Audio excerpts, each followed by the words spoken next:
Belgijos sostinė Briuselis. Šiame įspūdingame daugiataučiame parlamente kiekvieną darbo dieną gyvenimas primena bičių avilį. Čia 766 Europos parlamento nariai iš 28 šalių svarsto ir priima teisės aktus, reguliuojančius tvarką visoje Europoje. 30-metė lietuvė Radvilė Morkūnaitė Mikulėnienė viena jų. Jauniausia politikė iš Lietuvos į Europos parlamentą buvo išrinkta vos 25 ir atstovauja Tėvynės sąjungos Lietuvos krikščionių demokratų partiją. Jei ne aplinkiniai pagarbiai linkčiojantys galvomis kaskart, kai sveikinasi su Radvile, galima būtų suabejoti, ar ši santūri jauna moteris užima tokį aukštą postą.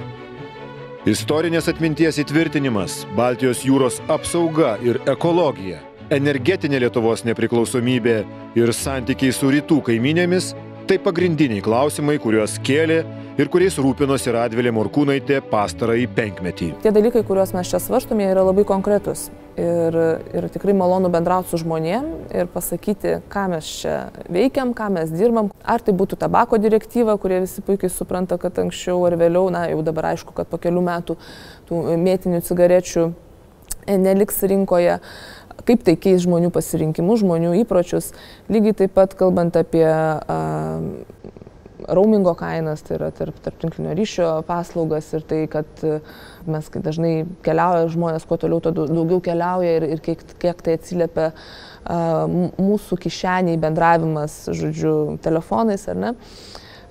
Kiti dalykai susiję su laisvu judėjimu ir tai, kad, tarkim, sergantis žmogus, ketinantis turėti ilgalaikį gydymą, ne tai, kad kažkas atsitiko ir žodžiu, jam prisireikia greitosios pagalbos, bet būtent tie planinis toksai gydymas, kad dabar žmogus gali judėti laisvai Europos Sąjungoje ir jam visur bus kompensuojama, žodžiu, tas krepšelis pinigų vaikšto su juo.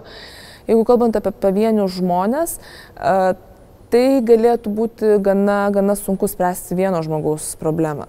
Lygiai taip pat, kaip čia yra sunku spręsti ir vienos valstybės problemą. Visada mums yra pabrėžiama parlamentaram, ypatingai iš tų senbuvių, kad mes turime žiūrėti europinės dimensijos, kad tai būtų aktualus klausimas, žodžiu, visai Europai.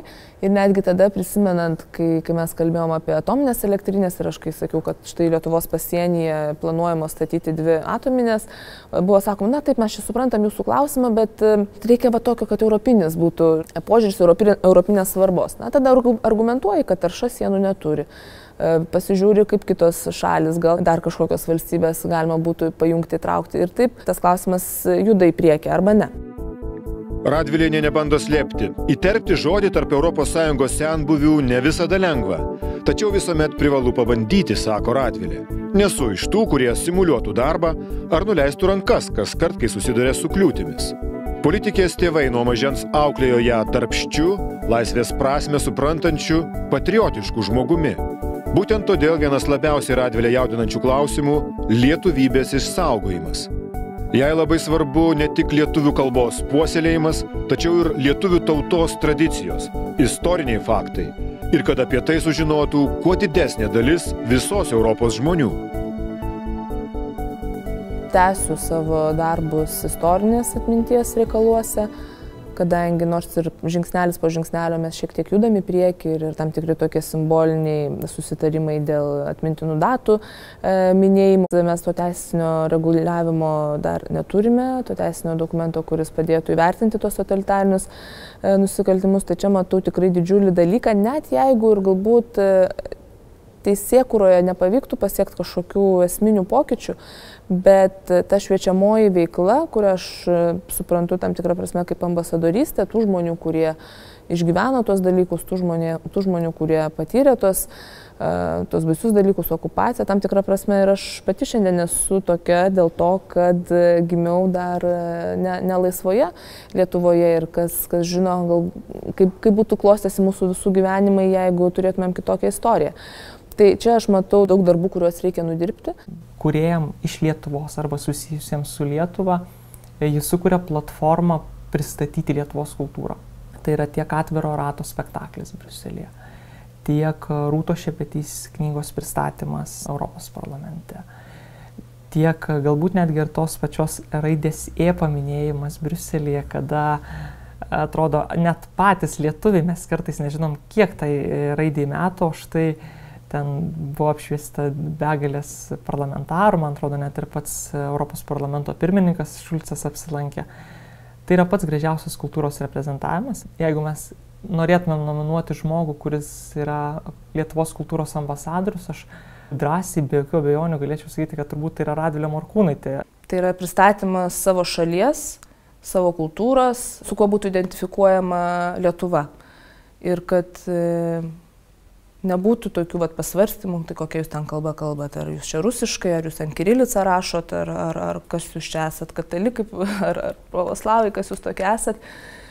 Tai aš matau tokį galbūt pirminį uždavinį, kad Lietuva girdėtųsi. Radvilė sako, galinti paguosti tuos, kurie mano, kad kukli 12 parlamentarų iš Lietuvos grupelė mažai ką galėjo pakeisti ar inicijuoti Europos parlamente. Politikė lengvai surado bendraminčius, palaikančius ją bei jos idėjas. Be to, Tėvynės sąjunga, Lietuvos krikščionių demokratų partija atstovaujanti Radvilė Morkūnaitė Europos parlamente priklauso vienai didžiausių Europos liaudies partijos frakcijai. Itin šiltai apie Radvilę ir kitus lietuvius dirbančius parlamente atsiliepia vieną aukščiausių postų čia užimantis ispanas Alejo Vidal Quadras. Noriu paminėti dokumentą dėl pagalbos Bulgarijai, Lietuvai ir Slovakijai tvarkantis su branduolinėmis atliekomis, prie kurio dirbau su savo gera kolege Radvilė Morkūnaitė. Minėtame dokumente buvo labai svarbus punktas suteikiantis Lietuvai specifinę teisinę bazę, kuri skyrėsi nuo kitų ir mums pasisekė jį įtraukti. Dėl to labai džiaugiamės. Taip pat buvo klausimas dėl jo pratęsimo nuo 2017 iki 2020 metų. Jis taip pat buvo įtrauktas ir tai mes laikėme didžiuliu Radvilės Morkūnaitės laimėjimu.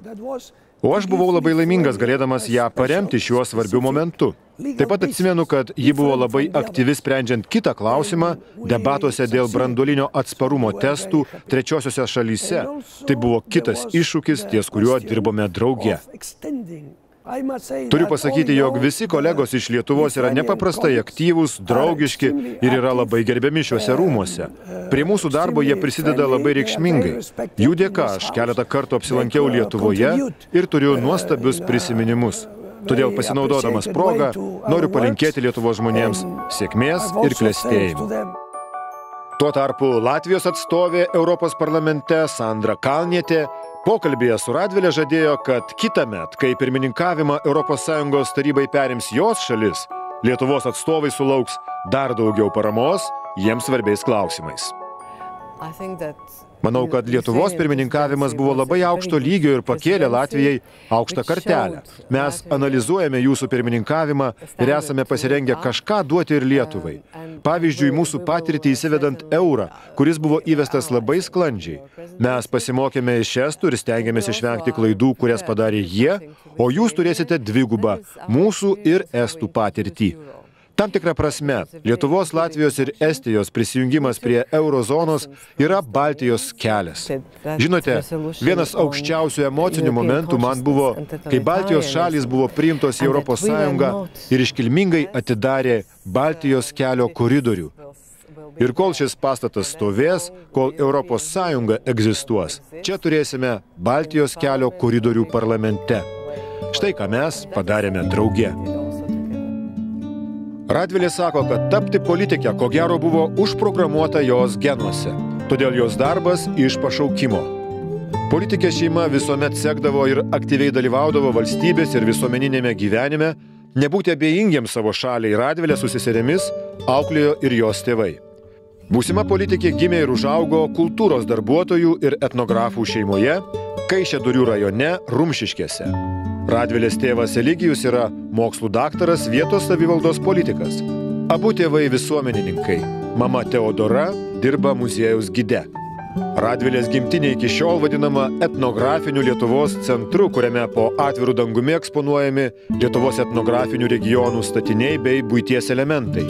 O autentiško muziejaus, kuriame galima pajusti senolių dvasią įkūrėjas, buvo ir Radvilės tėtis, jame dirbantis daugiau nei 40 metų. Čia Radvilė atvyksta kas kart, kai savaitgaliui grįžta į Lietuvą iš Briuselio. nuolat aplinkoje tos kalbos, tos diskusijos apie valstybę, kas yra svarbu, kaip mes turėtumėme atrodyti, ką turėtumėm ginti ir ką turėtumėm ir kaip kurti. Tai matyti, tai buvo gana natūralu, o šiaip prisiminus tą laikmetį, ko gero, kur ir mano kartais yra labai toksai esminis, nes iš vaikystės ryškiausi prisiminimai visiems, ko gero, yra Baltijos kelias, Sąjūdžio mitingai, sausio 13, kovo 11 ir visi prisimena tam tikros dienas ir tiksliai atmenu, kur buvo, ką veikia, kokios nuotaikos, koks jausmas tuo metu tvyrojo.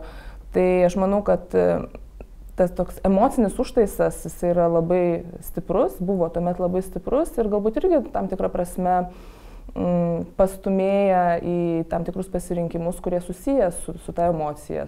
Mano prosenelis buvo Kėdainių miesto burmistras, tėtis jau šitoj Lietuvoj, nepriklausomai Lietuvoj, buvo Kaišiadorių rajono savivaldybės tarybos narys. Tada tikrai aš nesupratau, kas darosi, gal buvau ir per maža ir tiesiog žinojau, kad tėtis turi kažkokių dar papildomų pareigų, bet sakau, tas visas kalbėjimas namuose apie aktualijas, kas vyksta valstybėje, man visada būdavo labai įdomu žiūrėti panoramą ir žodžiu, sekti tas naujienas, kas vyksta aplinkui.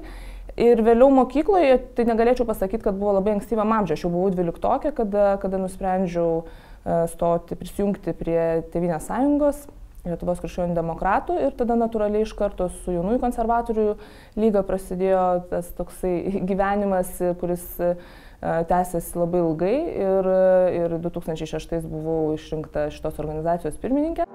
Radvilė Morkūnaitė baigė Kauno Juozo Naujalio muzikos gimnaziją, kur mokėsi fortepijono specialybės.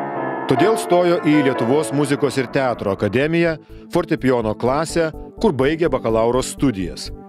Moters gyvenimas neatsiejamas nuo muzikos ir meno pasaulio, todėl Radvilė iki šiol nepraleidžia progos paskambinti fortepijonu. Baigusi akademiją, būsima politikė Vilniaus dailės akademijoje baigė UNESCO katedros kultūros vadybos ir kultūros politikos specialybę bei įgijo magistro laipsnį. Radvilė sako iki šiol kartais girdinti komentarus, kad menininkiai politikoje ne vieta, tačiau ji turi ką į tai atsakyti. Dažnai čia komentaruose pasigirsta tokių vertinimų, tai ką ten nelabai ką daugiau gal ir moka, čia tik tais groti ir tegul ir žodžiu ir groja tas penkiabalsės fugas Bacho. Tai aš pirmiausia linkėčiau patiems pabandyti pagroti tokius kūrinius, o antra tai muzikos studijos, aš manau, išvysto atsakomybės jausmą labai stiprų. Todėl, kad čia kaip ir sporte, tu kiek pats padarai, tokį rezultatą ir turi. Neturėsi galimybės nusirašyti, neturėsi galimybės susimuliuoti ar kažkaip improvizuoti. Tai tas nuolatinis darbas ir supratimas, kad tu niekur nuo to proceso nepasitrauksi, jeigu nori gero rezultato, jisai atsakomybės prasme davė man labai daug.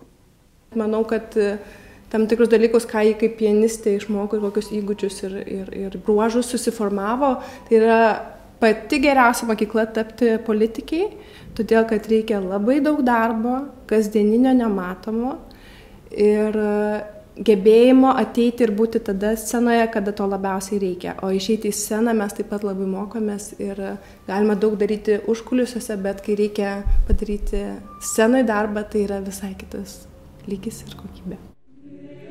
Patriotiškumas savo šaliai, pagarba šeimai ir aplinkiniams bei laisvė kaip vertybė – vieni svarbiausių dalykų, kuriuos anot Radvilės ją įskiepijo tėvai. Nuo pat mažumės aš atsimenu, tokie gal jie smulkus dalykai, kas man labai įsiminė, bet kad mes niekada per vėlines, pavyzdžiui, nepravažiuojam pro sukilėlių kapus, neuždegę žvakelės. Kalbėjimas šeimoje, kad visą laiką buvo žmonės, kurie stengiasi dėl savo valstybės, neapsiribojo tik savo kiemo dalykais, man jis yra labai svarbus. Ir savo šiandieniniam, kasdieniniam darbe, kada tikrai tenka daug žmonių sutikti su jų įvairiomis nuomonėmis, idėjomis, taip, aišku, yra svarbu, kaip aš ir minėjau, ta pagarba kiekvienam žmogui, bet labai svarbu man yra ir tas toks platesnis požiūris, kad negali apsiriboti tik tai savo gerovę, kad turi galvoti, ką gali duoti valstybei. Politikė sako iki šiol susigraudinanti kaskart, kai mato kylančią Lietuvos vėliavą, skambant šalies himnui. Užplūsta jausmas panašus į tą, kurį iki šiol pamenu per sausio 13-ąją, taip pat Baltijos kelią. Buvau vos 7, tačiau supratau, kas vyksta. Visuomenė buvo vieninga, O šeima mums leido tai patirti ir neskirstė, kad tai suaugusiųjų, o ne vaikų reikalai, sako Radvilė. Ypatingai su himnu, tai visada traukia ašarą.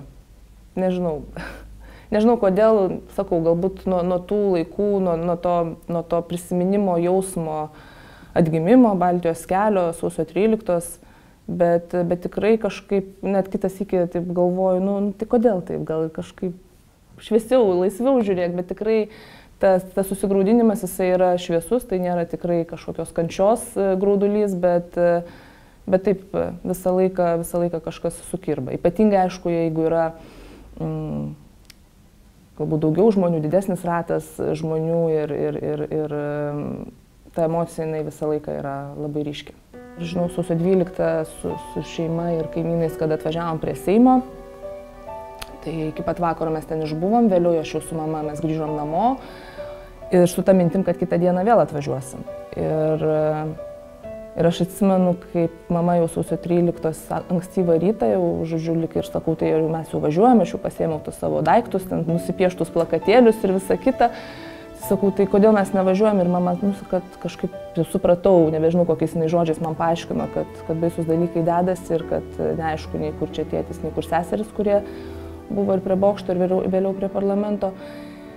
Ir aš netgi tam tikrą prasme pyktelėjau. Kodėl mes nevažiuojam? Kodėl mes nevažiuojam ten, kur viskas vyksta, kur mes galim, galbūt kažką pakeisti, ar ne, kažkaip apginti tą savo laisvę ir valstybę.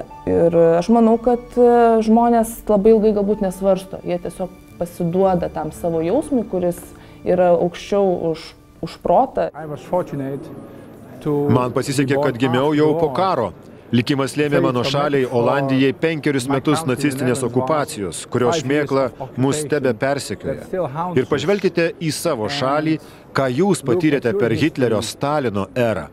Jūs buvote okupuoti 1939-aisiais, tuomet okupuoti darsyk, pirma sovietų, vėliau nacių ir galiausiai darsyk sovietų. Ir štai mes čia 2014-aisiais ir aš turiu labai brangią kolegę Europos parlamente iš Lietuvos.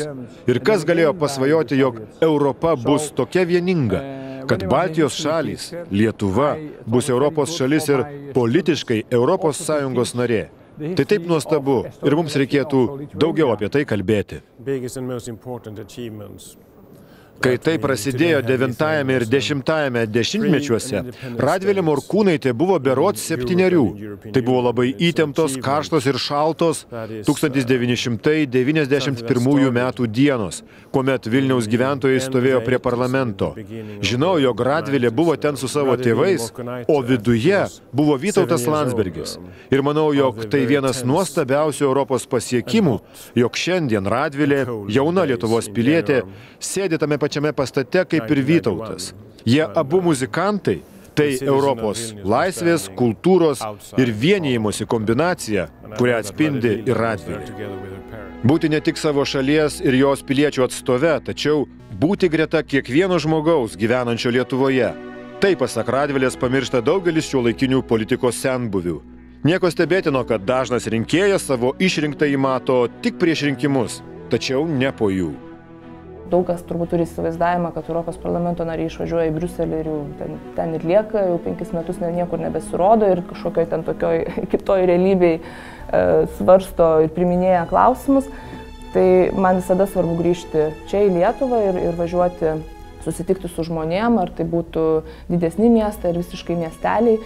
Ir man atrodo, kad tas pulso jautimas yra labai svarbus. Neatitrūkti ir negalvoti, kad aš žinau vienintelį kažkokį kelią, kur aš savo susimoduliuoju, galbūt perskaičius knygas arba pasiklausius pasaulio lyderių ar kitų protingų žmonių, kurių idėjos yra labai svarbios, bet tiesiog pasižiūrėti, ar tai sutampa su kitų žmonių matymu tų pačių dalykų. Ir galbūt, jeigu nesutampa, galbūt padėti paaiškinti arba ieškoti kažkokio kito kelio. Iš savo prosenelio, sakau, man turbūt tas toksai, iš visų pasakojimų aš savo pasiėmiau, prisitaikiau, kas man atrodo labai svarbu, tai yra ne atotrukis nuo žmonių ir turėjimas glaudaus santykio su savo piliečiais. Ji geba kažkaip nedaryti tos takoskaitos, kad aš šiandien esu darbe, aš esu politikė ir čia bendrausiu su tavim kaip politikas su rinkėju. Ne, jinai bendrauja kaip žmogus su žmogum. Jinai bent jau stengiasi suprasti tavo problemą, kas tau yra, galbūt kartais ne jos gali yra kažką pakeisti, bet jinai bent jau stengiasi tave išgirsti ir suprasti ir, galbūt jinai turi tokios sveikos žmogiškos atjautos, kurios politikoje turbūt trūksta. Radvilė sako iki šiol prisimenanti prieš 5 metus užplūdusį atsakomybės jausmą, kai sužinojo laimėjusi rinkimus ir patekusi į Europos parlamentą. Tai buvo netikėta. Pajutau didelį atsakomybės jausmą neapvilti tų, kurie manimi patikėjo, prisimena politikė. Supratau per šitą laikotarpį, kad visiems negali įtikti, net nereikia įtikti, bet kažkaip atrasti tokią poziciją, kad tiktų ir vieniem ir kitiem. Ir matyti reikia žiūrėti, kaip tu manai, kad yra teisinga ir eiti tuo keliu, nes nebus niekada taip, kad visiems viskas tiktų. Jinai visada tokia pati išliko, kaip mes susipažinom. Tai tas yra labai iš tiesų puiku, kad žmogus nesikeičia, ne postai, ne užimamos pareigos, ne gaunamas atlyginimas, bet aš manyčiau išliko labai tokia, santūri visuomet ir bendraujanti. Jinai labai patikima. Jinai visada yra tada, kada labiausiai reikia ir jinai visada reaguoja į svarbius momentus gyvenime. Ir net dabar, kai ji jau 5 metus, kaip aš sakau, yra pasaulio Radvilė, ji vis tiek randa laiko atvažiuoti ir į gimtadienį, ir šiaip pietų susitikti. Daugelis tą akcentuoja, jos tokį nuoširdumą, atvirumą ir kas man labai patinka, tai nuoseklumą. Nes jinai tokia, kokia jinai yra gyvenime, tokia jinai yra ir politikoje. Ir tas yra labai svarbu. Ir pavyzdžiui, jeigu kas nors žiūri ir tos pačius jos Facebooko profilius, tai tenais nėra kažkokios fotosesijos daromos, tai yra tokia, kokia jinai yra. Politikės biure Vilniuje ant vienos sienų kabo 10 padėkos raštų, ko gero geriausi liudijimai apie tai, ką Radvilei yra pavykę nuveikti. Čia pat lentynose sugulė 100 knygų, tarp kurių ne viena primenanti, kokį sunkų ir skausmingą kelią Lietuva nuėjo, siekdama laisvės ir nepriklausomybės. Man yra neramu, kad žmonės yra liūdni. Aš suprantu tą liūdėsį, aš pati galbūt nesu tokia jau 100% optimistė ir labiau taip atsargiau vertinu ir tikrai matant kažkokias negerovės, tikrai jas galbūt gana kaip čia stipriai įsijaučiu ir man yra ne vis vien. Bet tas požiūris, kad mes esam niekam tikę, kad jau tik, jeigu jau blogai, tai aišku, čia jau tik Lietuvoje taip gali būti, jau kitur pasaulyje taip nėra. Tas toks požiūris, kad užsienį tai visi laimingi, visi šypsosi, visi mandagus, visi praleidžia visur ir, žodžiu, tiesiog svajonių kraštas. Man neramu, aš bijau, kad žmonės vieni kitų, negaliu sakyti, galbūt taip visiškai nekenčia, bet kad yra daug grubumo, kad yra daug agresijos. Tai tokios baimės, kurios nesusiję turbūt nei ten su ekonominiais dalykais, nei su kažkokiais kitais, bet tiesiog susiję grinai su išlikimu ir kaip mes, kaip žmonės, ar mes esam stiprus, ar mes esam tokie padaryti, tokie jau, kurios gali kažkaip pastumti vieną ar į kitą pusę, nes jie yra tokie sugriuvę ir vieni patys pikti ir kažką kaltinantis, mušantis, kiti priimantis tos smūgius ir žodžiu, tokie, ne visai laimingi. Tuomet, kai prieš 5 metus tapo Europos parlamento nare, Radvilei tai buvo 25. Tačiau jaunas amžius nesutrukdė politikiai sėkmingai dirbti ir pelnyti ne tik kolegų, tačiau ir įtakingų kitų šalių atstovų pagarbą ir paramą.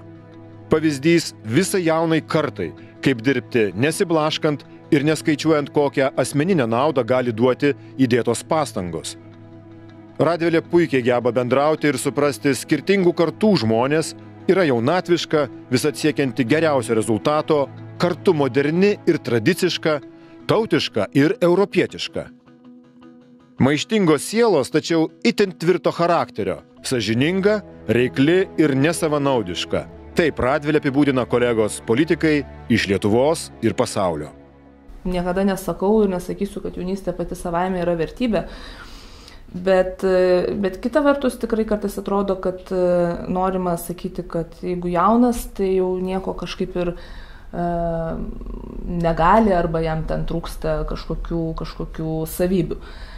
Tai man tik tais smagu matyti, kad yra nemažai tų jaunų kolegų Europos parlamente. Ta jaunystė ten taip iki 35-40 traktuojama. Yra nemažai ministrų Europos Sąjungoje, kurie yra ypatingai jauno amžiaus, aplink 30 metų. Ir jie visiškai sėkmingai dirba ir visiškai puikiai atrodo.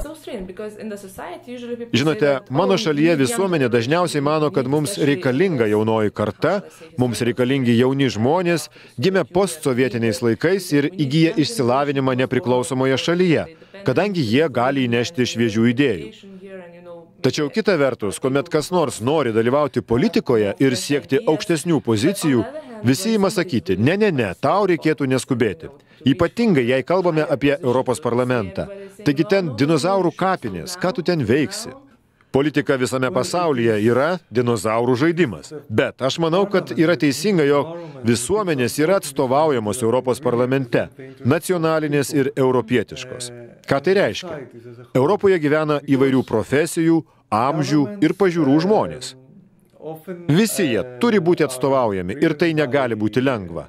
Nėra paprasta atstovauti jaunimą, jų šviežias idėjas ir naujus visuomenės poreikius. Jei neįtrauksime jaunimo, negalėsime pamatyti labiau nepriklausomos visuomenės dalies požiūrio. Europos parlamento nariai atstovaujantys savo šalies žmonėms tiesiogiai renkami kas 5 metus. Radvilė, kaip ir kiti Lietuvos atstovai, savo kadenciją jau baigė. Pirmąsyk pasitikėjimą šią jauną politikę savo balsais išreiškė beveik 42 000 Lietuvos žmonių. Gegužės 25 dieną lietuviai vėl rinks tuos, kuriems patikės atstovavimą jiems Europos parlamente ateinančius 5 metus. Radvilė neslepia, ji ir toliau norėtų ten dirbti ir tęsti darbus, kurių per pastaruosius 5 metus pabaigti tiesiog nespėjo. Man yra svarbu, kad mūsų valstybei ir kiekvieno iš mūsų šeimose ir kad kiekvienas iš mūsų asmeniškai, kad mūsuose būtų daugiau džiaugsmo, pasitikėjimo savim ir pasitikėjimo savo valstybę. Tikiu ją. Tikiu, kad jinai yra nuoširdus, atviras ir, kas labai man sakau svarbu, nuoseklus žmogus. Ir tuo pačiu ji turi pliusą, nes jinai yra šių dienų žmogus, užaugęs čia dabar, šitoj Lietuvoje, žinantis, kas vyksta dabar, labai veržlus, labai ieškantis, besiklausantis, sąmoningas ir prisimantis atsakomybę žmogus. Galiu pasakyti vienu sakiniu. Nuoširdžiai viliuosi sutikti savo brangę kolegę Morkūnaitę šiame parlamente ir vėl, drauge su kitais jos lietuviais kolegomis. Taip pat viliuosi gero bendradarbiavimo ir iš kitų Baltijos šalių. Kaip sakiau, santykiai tarp ES ir Rusijos yra labai problematiški ir mums reikia gerų patarimų, drauge atidžiai stebint Lietuvos ir kitų Baltijos šalių narių interesus. Tai, aš manau, yra gerosios vertybės ir tokią politiką mes galime pasitikėti. Tos 3 vertybės, tai patriotiškumas, atsidavimas ir tikėjimas, yra labai aktualios jos darbose ir jinai tvirtai jų laikosi. Ir jomis seka, tai aš manyčiau, tai yra labai svarbu. Ir kadangi tos 3 vertybės man yra aktualios, tai geresnio kandidato ir nėra man.